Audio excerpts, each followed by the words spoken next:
Halo semuanya, selamat datang dalam video pemahaman sistem penyediaan air minum. Di video ini, saya Bang Spam akan menjelaskan proses sistem penyediaan air minum, bagaimana prosesnya hingga sampai ke masyarakat. Dan sesuai dengan namanya, serangkaian proses yang dilakukan untuk menyediakan air minum ke masyarakat.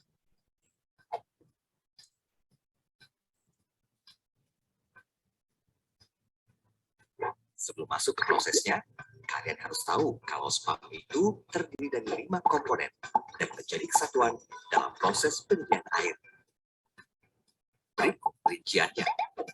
Tahu kalau spam itu terdiri dari 5 komponen dan menjadi kesatuan dalam proses penyediaan air. Jadi ini ya, ini nanti yang akan kita kerjakan di tugas akhir, di mana sebagian besar sudah ada datanya, mulai dari air baku, kemarin sudah dapat sebagian besar ya, debit andalan, kemudian nanti transmisi air baku, baru kemudian unit produksi atau pengolahan yang nanti salah satu videonya akan kita lihat, kemudian unit distribusi, baru yang terakhir pelayanan yang sampai rumah masyarakat. Nah, rancangan ini nanti dijadikan satu, maka akan kita dapatkan perencanaan SPAM ya, sistem penyediaan air minum. Berikut rinciannya.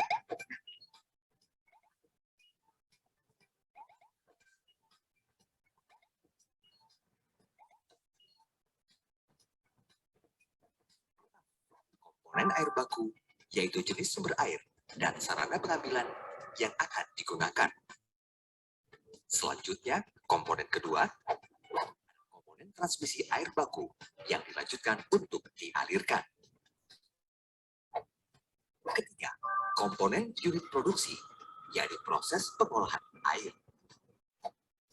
Keempat, komponen unit distribusi, yaitu saat air dialirkan kepada konsumen. Terakhir, komponen kelima, yaitu unit pelayanan. Yuk kita bahas satu-satu. Pertama, kita masuk ke proses pengambilan air baku yang berasal dari sumbernya. Seperti kita ketahui bersama, kalau sumber air baku itu berasal dari 2 jenis, yaitu air permukaan dan air tanah. Apa sih yang membedakan kedua sumber tersebut? Air permukaan itu berasal dari sungai atau danau. Jenis air ini tidak memenuhi standar kualitas sebagai air minum. Jadi harus melalui proses pengolahan lengkap bila ingin menjadi air minum. Lalu air tanah, yaitu mata air atau air sumur.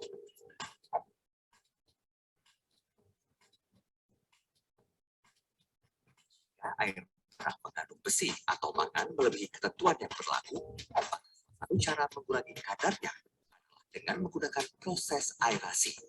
Proses aerasi adalah proses penambahan oksigen ke dalam air.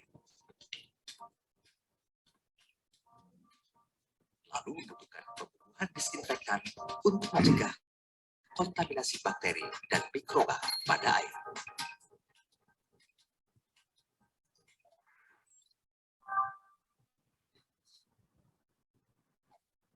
Kita ketahui, sebelum air diolah, tentu saja harus memiliki sarana pengambilan air baku. Sarana pengambilannya bergantung dari sumber airnya.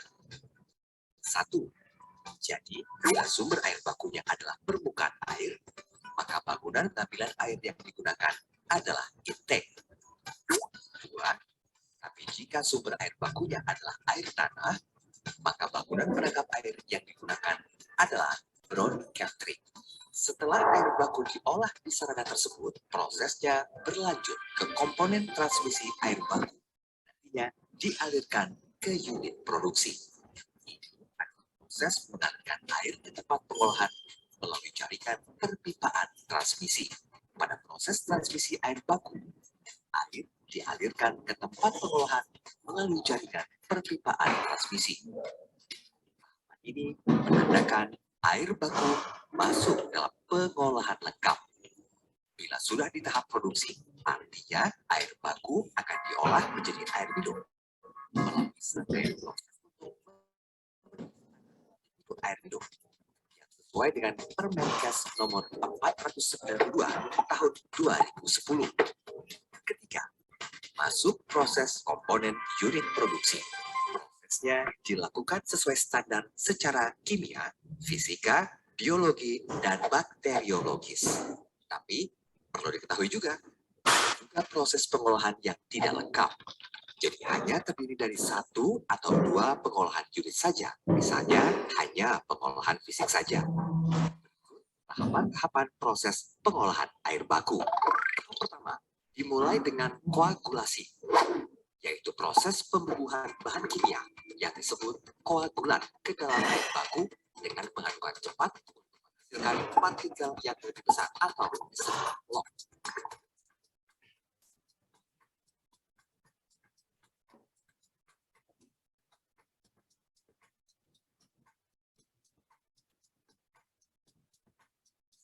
Proses koagulasi, berikutnya adalah proses flokulasi. Flokulasi adalah proses pengadukan lambat agar partikel yang sudah terbentuk atau flok menjadi lebih besar, sehingga partikel atau flok dapat mengendap secara gravitasi.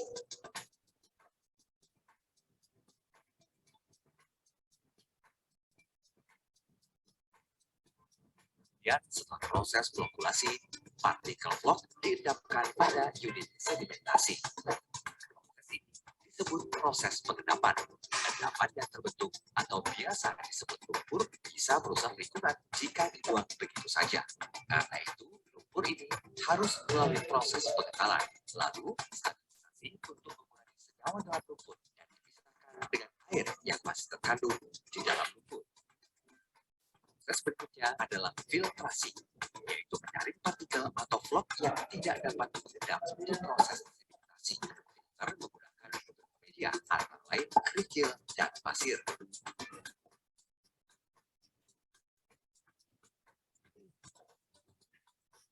Terakhir, ketika air sudah terfiltrasi, kemudian dialirkan ke reservoir untuk kemudian dilakukan pembubuhan disinfektan. Adalah membunuh bakteri dan mikroba lainnya.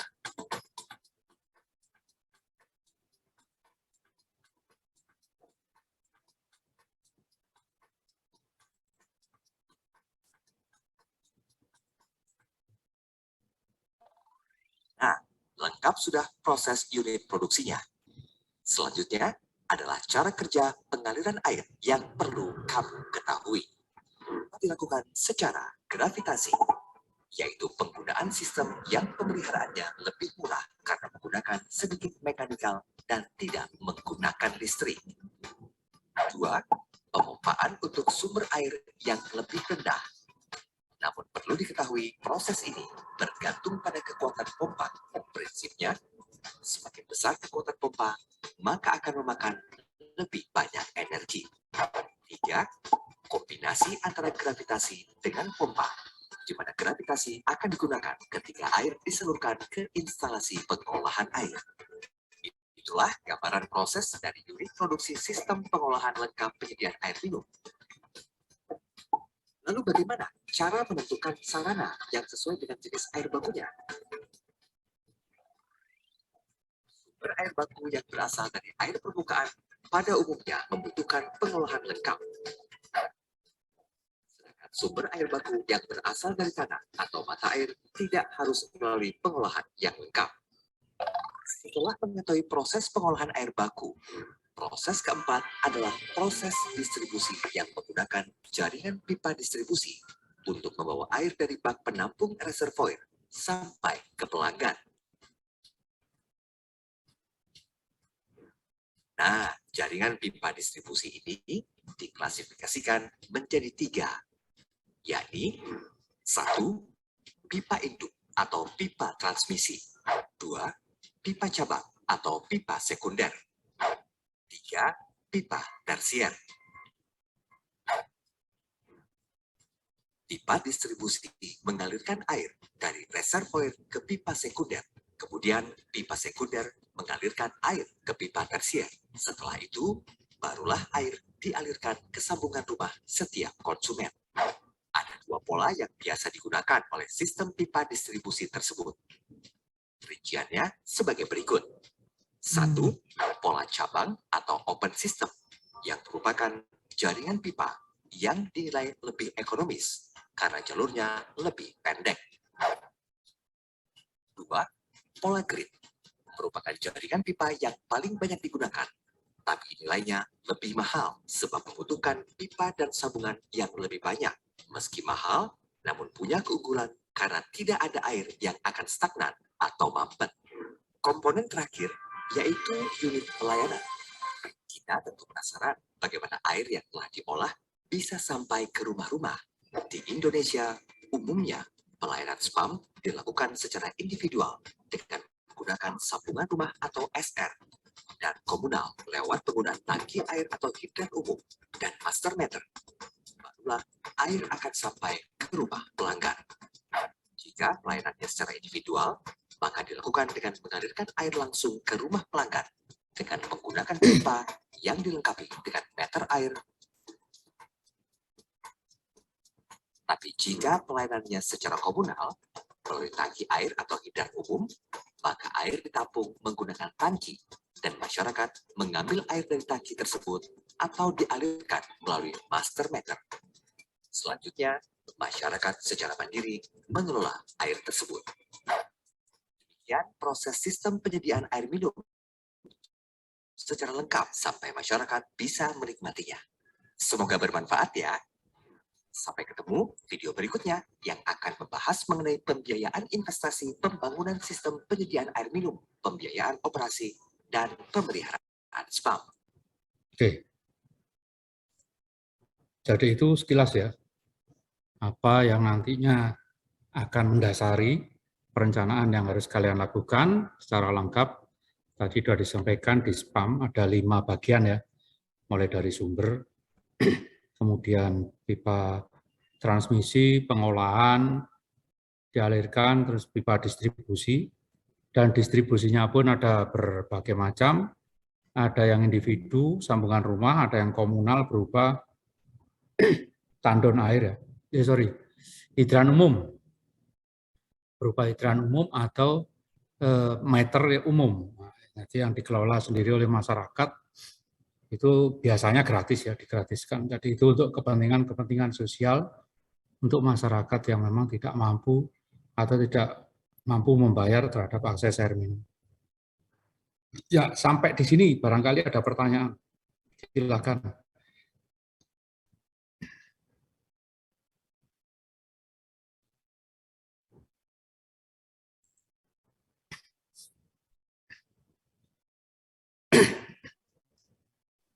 Ada pertanyaan? Silakan. Yuda? Sepertinya belum ada, Pak. Oke. Jadi nanti kurang lebih perencanaan yang akan kalian lakukan adalah seperti itu ya. Jadi data yang kemarin sudah didapat, saya harapkan dipertahankan. Kalau ada yang kurang, silakan ditambah. Berarti sistem perencanaan jaringan air bersih itu ada 2. Satu adalah yang baru sama sekali. Artinya apa? Di daerah kajian yang kita ambil itu tidak ada saluran sama sekali, baik dari PDAM maupun yang dikelola oleh masyarakat secara mandiri. Berarti itu pengembangan, pembuatan baru. Ada juga yang peningkatan atau pengembangan dari sistem yang ada. Misalnya, di satu kecamatan itu ada 15 kelurahan. Nah, ternyata 5 sudah ada, yang 10 sisanya belum. Tapi untuk yang 10 ada sumber yang lain. Karena kekurangan anggaran, dibuatlah 5 dulu. Setelah itu baru dikembangkan ke arah 10. Berarti itu adalah peningkatan atau pengembangan, tapi dengan catatan tetap ya, 1 sumbernya harus memenuhi. Ya, yang kedua anggaran ini yang penting ya.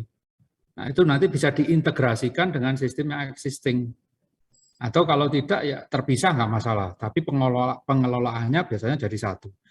Kalau itu sama-sama dari PDAM. Oke, itu ya. Kemudian yang berikutnya, yang terakhir, perencanaan ulang ya.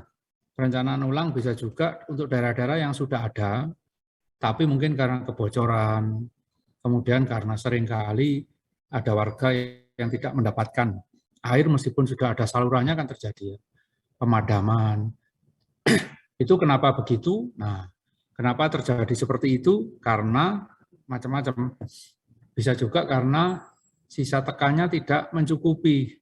Bisa juga karena debitnya tidak mencukupi. Bisa juga karena banyaknya saluran yang rusak. Sehingga perlu direncanakan ulang setelah jadi, nanti ada dua kemungkinan ya, renovasi total atau renovasi sebagian. Nah, yang seperti ini juga bisa dikategorikan sebagai suatu perencanaan sistem penyediaan air minum. Jadi yang seperti ini juga nanti yang saya sampaikan tadi bisa dijadikan materi-materi untuk skripsi ya. Cuman kompleksitasnya akan kita tambah. Tidak hanya sekedar bangunan utama atau sistem jaringannya, tapi juga bisa sampai dengan bangunan-bangunan pendukung yang lain.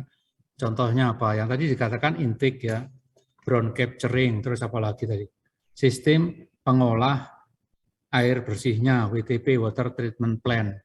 Terus apa lagi? Pipa transmisi, pipa distribusi, kemudian pompa, reservoir, barangkali juga bangunan pendukung lainnya seperti jembatan pipa. Itu kalau di area pemukiman. Kalau di bangunan gedung seperti apa? Gedung tinggi atau apartemen? Ya sama ya.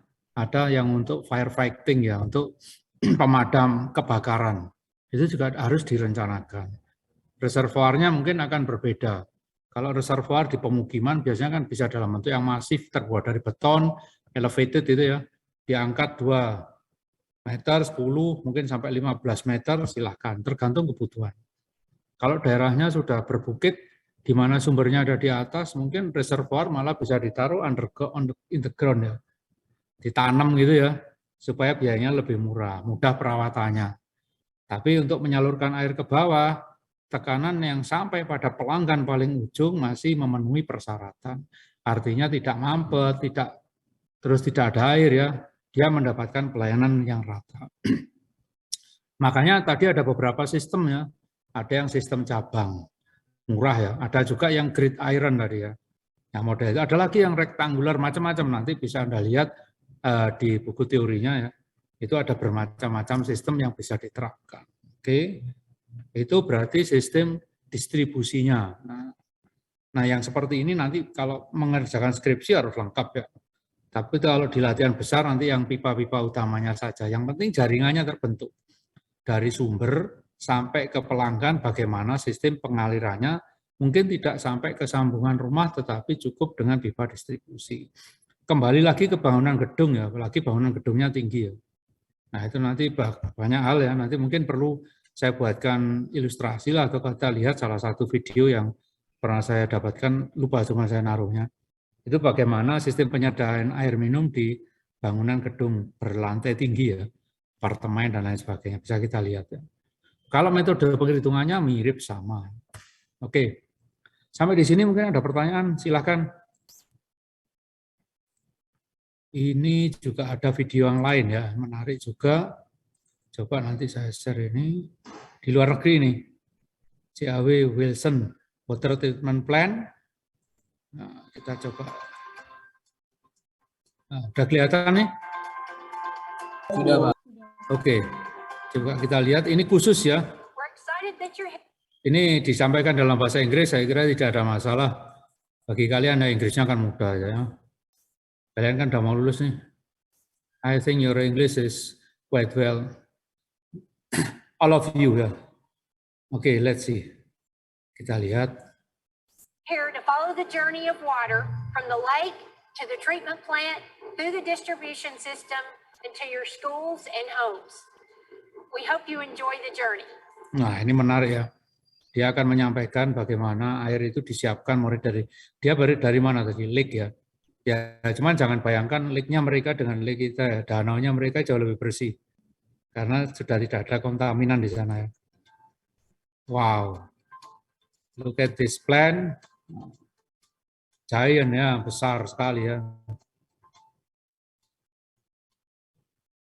You may know that Little Rock has some of the best drinking water in the country. Do you know where the water comes from? In the mid-1950s, Little Rock Municipal Water Works began construction of Lake Maumelle.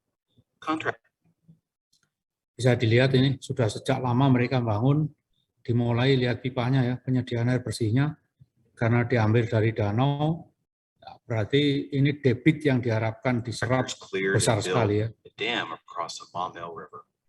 The lake that was formed has 8,900 acres of surface area, and when full, holds 72 billion gallons of water. Wah, ini bisa dilihat ketersediaan airnya ya. Ini yang dinamakan debit andalan, keandalan sumbernya sampai sekian besar. Since Lake Maumelle is lower in elevation than the Jack Wilson treatment plant in Little Rock, water must be pumped from the lake to the plant. The Lake Maumelle pumping facility has 7 high service pumps, which have a combined capacity of 175 million gallons per day. On an average day, around 60 million gallons is pumped from the lake. To ensure continual operation, the pumping facility also has 2 3,000 horsepower diesel engines to provide backup power to 2 2,000 kilowatt generators. Today, Lake Maumelle is the main water supply of great tasting water to more than 450,000 residents and visitors of Little Rock, Pulaski County, and beyond.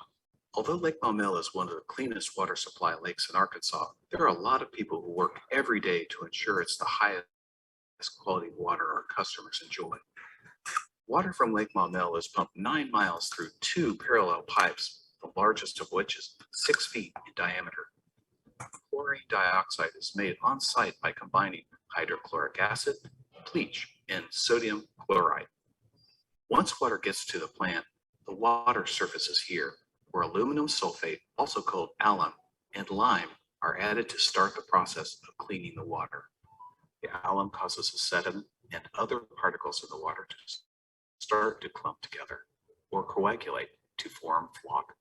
As Jadi sama dengan yang dijelaskan tadi ya, cuman ini lebih kepada bagaimana prakteknya di sana. Ini proses koagulasi dengan menggunakan bahan koagulan untuk membentuk flock supaya bisa the water diendapkan. flows from the rapid mix, the mixing speed decreases, allowing the flock to get thicker and heavier before moving into the settling basins.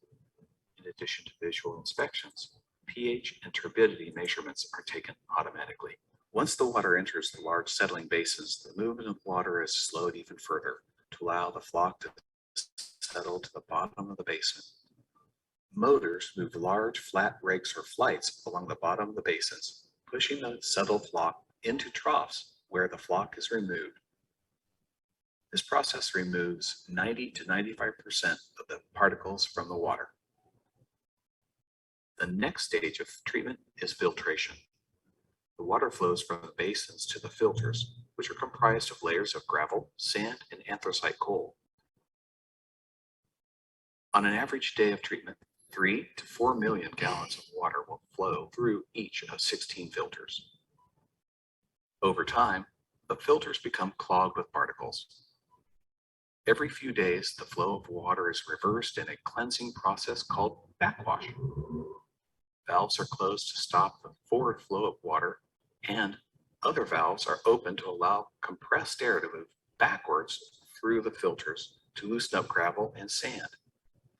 Next, treated water flows from the wash water tanks backwards through the filters, dislodging and removing particles from the filters. This Jadi ini menarik ya.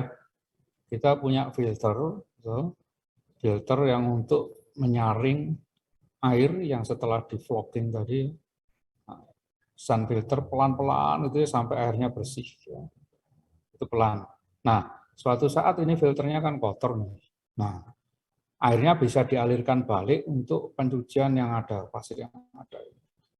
Nah, hasil pencucian kan kotornya, airnya dibuang dulu, nanti begitu air yang lain masuk, ini dibuang, dipisahkan ininya, lumpurnya. Jadi diarahkan ke jalur apa tadi, koagulan dan flock lagi, supaya bisa diambil lumpurnya. Jadi lumpur-lumpur yang masih lolos dari proses koagulasi kan masuk ke sini. Nah, dikembalikan lagi ke sana, diambil lumpurnya supaya bisa dipres, ya, dipisahkan antara lumpur dengan air. water is sent back to the beginning of the treatment process. Once the process is complete and the filters are clean, the valves are opened again to receive water from the basin. The filters are continuously monitored for pressure referred to as loss of head and turbidity, which is a measure of clarity of the water. The last stage of treatment is disinfection. The treatment of water is regulated by EPA's Safe Drinking Water Act, which requires that all treated water is disinfected to kill any germs that are in the water. Sodium hypochlorite solution, commonly known as chlorine bleach, is added as a disinfectant. Fluoride is added to improve dental health, and a phosphate solution is added to inhibit corrosion in the pipes which carry the water. In the control room, operators manage the flow of water through the treatment process and out to water towers and tanks. From these graphic displays, operators can quickly assess trends and know when to make changes. This monitor shows the pumps and valves that connect Lake Maumelle, Jackson Reservoir, and both treatment plants. Operators can view each of Central Arkansas Water's 30 storage tanks to view pressure, flows, and tank levels, adjusting both fixed and variable speed pumps to keep them filled. They can also detect a major main break. Even with all that technology, operators still make rounds at the plant every 2 hours. Visual inspections are made to ensure that there is no disparity between the readings in the control room and the instruments in the treatment system. Even with an abundance of technology, it's important that operators have an eye on each step of the treatment process. This building houses sodium hypochlorite, or bleach, which is used in the final disinfection of the water. Operators confirm that dosages match the readings from the control room and make sure that there are no leaks or safety issues.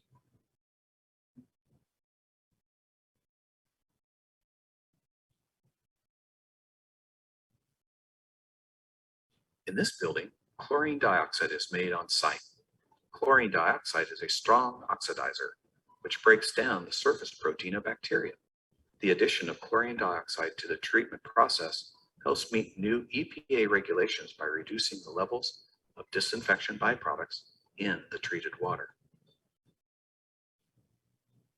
In this process, sodium hypochlorite, or bleach, is combined with hydrochloric acid to produce hypochlorous acid. In the next step, sodium chloride is added to produce chlorine dioxide.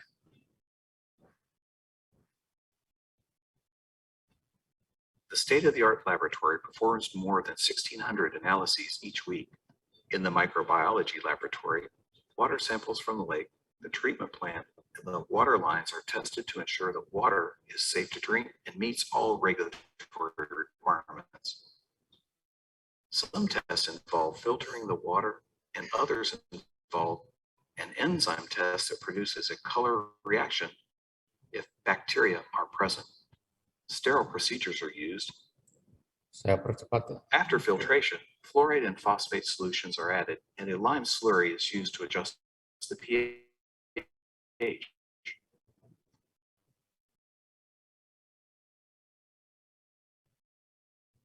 Finally, chlorine is added to disinfect the water before it goes to the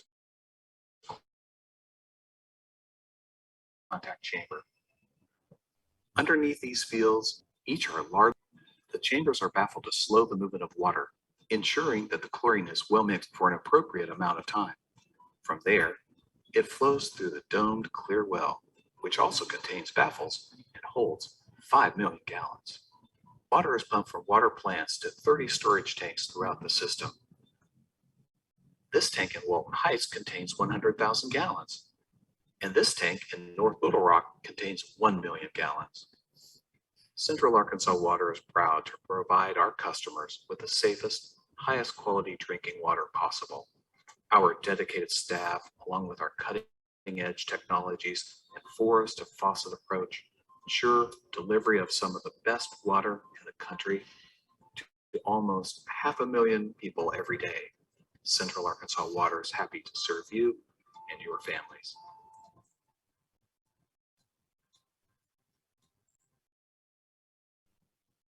Oke, jadi intinya meskipun belum detail ya, cuman kalau kita lihat sebagaimana besarnya ya, water treatment plant yang ada di negara maju karena dia melayani satu area yang cukup luas, satu kota misalnya, bahkan ada yang hampir satu provinsi.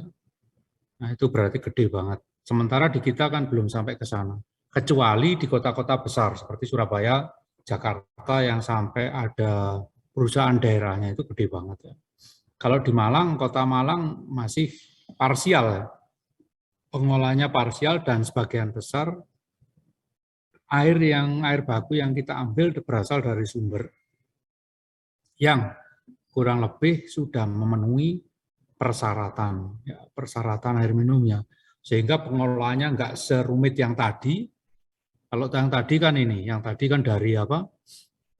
Dari lake ya, dari danau. Ya, oke. Itu sih mungkin videonya. Hey Abraham, how are you? Sorry, this time I delivered the material in Bahasa. So I will send you all the video that may be written or made in English. Ya. Oke. Yang lain mungkin ada pertanyaan. Itu masih kurang lebih ya. Nanti silahkan lagi cari di internet mungkin yang lebih detail ya. Jangan hanya yang di dalam negeri. Kalau di dalam negeri biasanya kecil-kecil ya. Water treatment plan-nya kecil-kecil, tapi kalau sudah di negara maju seperti Eropa, kemudian di Amerika, di Australia itu gede banget, di Jepang juga seperti itu, mereka lebih cenderung menjadikan satu ya, karena mungkin ya, SDM-nya dibutuhkan lebih sedikit, mereka sudah otomasi, kalau dilihat dari tadi ya, panel-panelnya sangat banyak, itu sudah bukan hanya sekedar PDAM ya, tapi kayak sudah industri besar. Yang lebih penting adalah bagaimana pengamanannya. The most important thing for this water treatment plan, how should we keep this plan safe? Yeah? The safety first. It means you have to build this water treatment plan far from the dweller far from the dweller. So should be not a lot of disturbance. Jadi tidak boleh hanya gangguan jauh dari pemukiman, kemudian yang ketiga juga jauh dari gangguan yang lain. Kalau sudah besar seperti tadi biasanya disebut sebagai instalasi strategis negara. Nah, kita belum sampai ke sana, tapi tetap karena bahaya juga kalau air minum dikasih racun kan nanti banyak yang terpengaruh. Ya, itu. Oke, mungkin ada pertanyaan untuk 2 video tadi. Yang pertama tentang sistem spam secara umum. Yang kedua tentang contoh, hanya salah satu contoh, bagaimana visualisasi dari sistem yang tadi disampaikan. Nah, ternyata seperti itu, complicated ya. Mulai dari perpipaannya, bangunannya sendiri, yang sebagian besar adalah konstruksi bangunan air. Ya, terbuat dari beton tadi sebagian besar. Nah, kalau kita lihat dari kolam-kolamnya ya, chamber-chambernya tadi, ada yang di atas permukaan tanah, ada yang di dalam tanah, ada yang di bawah permukaan tanah, ada pompanya, semua terhubung, dan yang sekarang hampir semuanya sudah otomasi. Ini, jadi sangat-sangat complicated, kalian harus melibatkan tidak hanya teknik sipil, tetapi juga prodi yang lain, elektronika, mesin, listrik, ya, bahkan juga teknik kimia. Ya. Oke, ini mungkin untuk hari ini, barangkali ada pertanyaan yang lain, silakan. Atau masih ada yang ingin tanyakan? Rahmat. Mengenai tadi kata Bapak yang tugasnya dijadiin satu, itu dalam bentuk apa Pak? Oh iya, nanti dijadikan satu di PDF nanti. Jadi kayak laporan umum begitu ya, yang pertama kan ada urutannya, nanti coba saya buatkan kerangkanya ya. Yang pertama kan area kajian. Misalnya kamu kemarin ngambil kecamatan A, dideskripsikan lagi kecamatan A. Kan kalau sudah kemarin sudah ada ya tinggal ngambil, tempelin, ditambahin lah yang kurang. Misalnya perbatasannya ya, ketinggiannya dari muka air laut dan lain sebagainya. Kemudian yang kedua kan ada data penduduk, data fasilitas umum. Nah, itu jadikan lagi di sana data-datanya. Terus yang berikutnya kan sudah mulai perhitungan kemarin nih. Kemudian baru nanti membuat sistem jaringan secara global. Ya, kalau sudah ada nanti saya kasih satu perhitungan untuk perhitungan pipanya ya. untuk perhitungan pipanya. Nah, silakan nanti itu bisa dipakai. Nah, nanti kalau kebetulan nih saya insya Allah awal bulan Juni ya, itu ikut naik haji. Kalau nanti nggak sempat sampai perhitungan, nah saya akan minta tolong Bu Winda untuk menjelaskan. Jadi perhitungan pipanya itu nanti Excel-nya biar dibagi, kalian tidak menggunakan, tapi ya tetap sistem jaringannya harus dibuat dulu ya. Dari mana ke mana, berapa jumlah penduduknya. Kalau tidak ada data yang real-real banget, paling tidak kan data desanya bisa diperkirakan. Kemarin kan sudah ada data yang sampai terbreakdown ya, di kecamatan itu sampai ke desa-desa itu bagus. Nah nanti dari site plan-nya itu, site plan kecamatan kan kelihatan. Sehingga note-nya ada di sana. Kita nggak sampai detail ya, cuman pipa distribusi dari kecamatan ke desa-desanya itu membutuhkan pipa yang berapa. Nanti kalau mau detail, digunakan di skripsi ya. Kalau skripsi harus detail, termasuk peta topografinya juga harus detail, kontur-kontur yang ada. Jelas ya Rahmat ya? Baik Pak, jelas. Terima kasih Pak. Oke, yang lain mungkin? Masih ada 3 menit nih.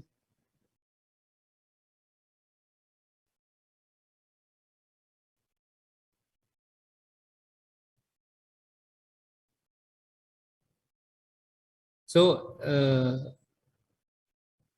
in the end of this semester, Abraham, I will give you the big assignment that actually constructed from the first assignment, second assignment, and so on. Yeah. Okay. So you just need to, in your group, just need to combine the assignment from first, 3 second, and assignment. third. Yes. And then in the last one, so we make a The report. distribution system of the clean water to that area. Okay. Okay. Thank you, sir. Oke, mungkin kalau tidak ada pertanyaan cukup ya. Baik, nanti sambil jalan saya sampaikan videonya. Saya cari video yang lebih bagus lah dari tadi supaya lebih clear bagaimana gambarannya. Yang tadi yang skematis sudah oke, tetapi yang video contoh tadi masih agak sedikit banyak. Kadang-kadang memang mereka tidak mau tur masuk ke dalam ya, itu kan rahasia perusahaan. Itu lebih banyak ke pengujian-pengujian yang memang bisa diakses secara umum. Oke. Oke. Thank you guys. See you around next week hopefully. Silakan nanti ketua kelasnya ini ya. Oke. Ya. Jangan lupa ketua kelasnya menyampaikan ke saya yang tidak bisa hadir siang hari ini. Baik, terima kasih. Oke, Anissa sama Febri ya. Terima kasih. Saya akhiri. Assalamualaikum warahmatullahi wabarakatuh. Waalaikumsalam. Waalaikumsalam warahmatullahi wabarakatuh. Terima kasih Pak. Time ya. Yes, sir. Pak.